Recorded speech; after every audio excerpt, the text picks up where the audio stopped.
উন্নত জাত ও সঠিক ব্যবস্থাপনায় পেঁপে চাষ অত্যন্ত লাভজনক।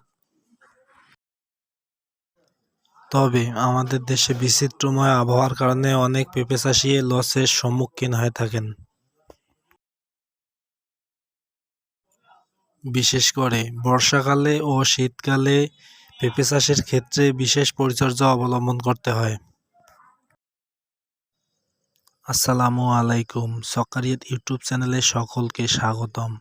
সকলের প্রতি আন্তরিক শুভেচ্ছা ও ভালোবাসা জানিয়ে শুরু করছি আজকের এই প্রতিবেদন।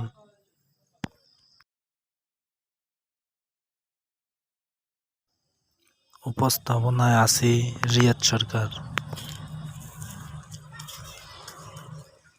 চাষির অভিজ্ঞতা জানতে এবং ফসলের বিভিন্ন তথ্যমূলক ভিডিও পেতে চ্যানেলটি সাবস্ক্রাইব করে পাশে থাকুন। আজকের ভিডিওতে আলোচনা করব শীতকালে কিভাবে পেঁপের ফলন বৃদ্ধি করা যায় এবং গাছের কি কি পরিচর্যা করতে হয়। বিস্তারিত জানতে ভিডিওটি না টেনে শেষ পর্যন্ত দেখুন। পেঁপে মানবদেহের জন্য খুবই উপকারী একটি সবজি জাতীয় ফসল। পেঁপে পাকা এবং কাঁচা দুভাবেই খাওয়া যায়। পেঁপের বাণিজ্যিক চাষাবাদ দিন দিন বৃদ্ধি পাচ্ছে, কিন্তু প্রতিকূল অবস্থা এবং অন্যান্য বিভিন্ন কারণে চাষিরা পেঁপে চাষের ক্ষেত্রে ব্যাপক লসের সম্মুখীন হয়ে থাকেন। এবারে মূল বিষয়ে আসা যাক। প্রথমে আমাদের লক্ষ্য রাখতে হবে যে গাছে কোনো রকমের পোকার আক্রমণ আছে কি না। বিশেষ করে পেঁপে গাছের ক্ষেত্রে চোষক পোকা ও বাহক পোকা আক্রমণ খুব বেশি হয়ে থাকে। এর ফলে বিভিন্ন রকমের সমস্যা দেখা দিতে পারে।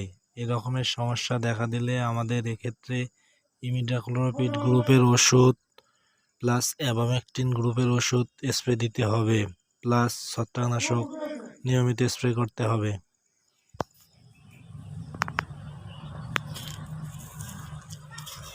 ছত্রাকনাশক হিসেবে আমরা ম্যানসার অথবা কম্পেনিয়ন ব্যবহার করতে পারি।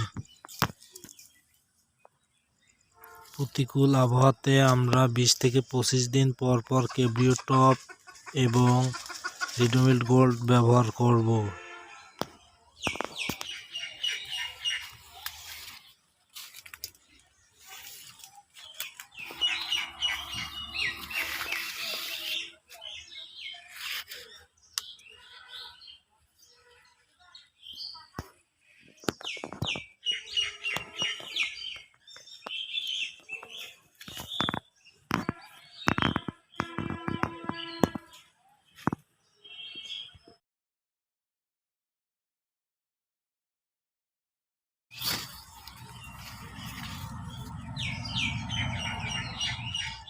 গাছের বাঁকা টেরা ফল যেগুলো আকারে খুবই ছোট, সেগুলোকে ছিঁড়ে ফেলে দিতে হবে।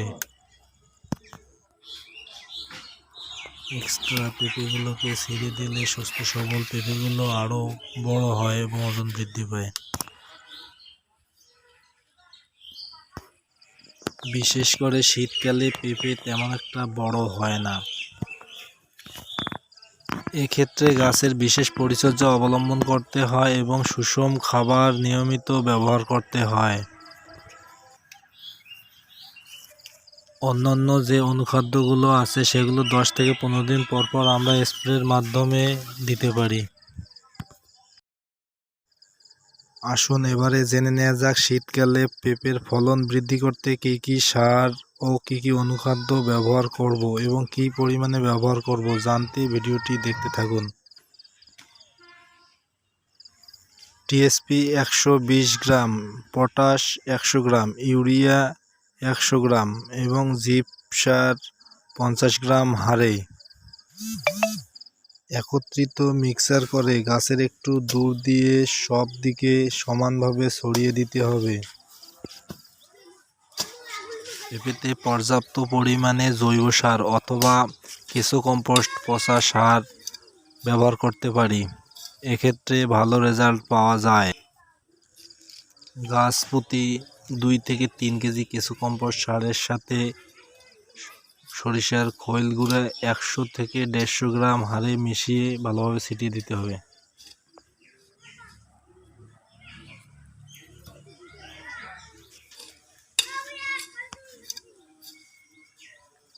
যাবতীয় সার দিয়ে দেয়া হয়ে গেলে মাটি দিয়ে ভালো করে ঢেকে দিতে হবে।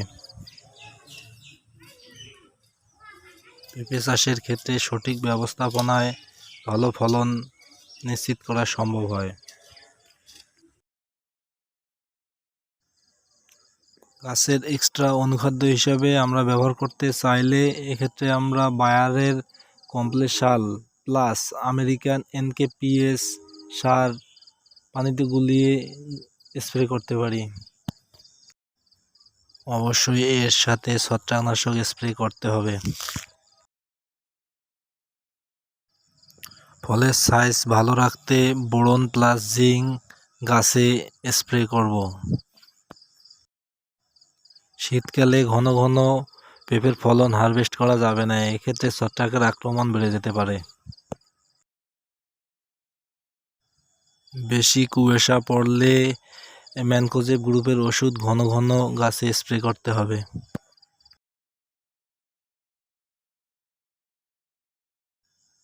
গাছে ছত্রাকের আক্রমণ খুব বেশি হয়ে গেলে Ridomil gold plus Amistar top একত্রিত করে স্প্রে করতে হবে। এক্ষেত্রে রিডোমিল গোল্ড লিটারে 2 গ্রাম হারে ও এমিস্টার টপ 16 লিটারে 8 থেকে 10 মিলি হারে স্প্রে করব। আপনার ইনবক্সে ফসলের আরও তথ্যমূলক ভিডিও পেতে আমার চ্যানেলটিকে সাবস্ক্রাইব করে পাশে থাকা বেল আই বাটনে ক্লিক করুন এবং লাইক ও শেয়ার করে দিবেন। সকলের সুস্থতা ও দীর্ঘায়ু কামনা করে ভিডিওটি আজকে এখানেই শেষ করছি। আপনার মূল্যবান মতামত কমেন্ট বক্সে জানিয়ে দিন।